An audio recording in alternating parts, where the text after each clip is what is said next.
কোনোভাবেই কমছে না সাতক্ষীরা সদরের পানিবন্দী মানুষের ভোগান্তি। অতিবৃষ্টিতে রাস্তাঘাটে শুধু নয়, বাড়িতে ঢুকে পড়েছে পানি। স্থানীয়রা জানান, সদর উপজেলার লাখো মানুষ পানিবন্দী হয়ে মানবেতর জীবনযাপন করছেন। এজন্য অপরিকল্পিত মৎস্য ঘের ও ড্রেনেজ ব্যবস্থাকে দুষছেন তারা।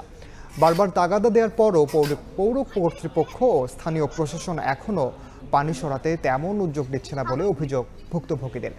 যদিও উপজেলা নির্বাহী কর্মকর্তা জানিয়েছেন, দু একদিনের মধ্যে পানি সরে যাবে।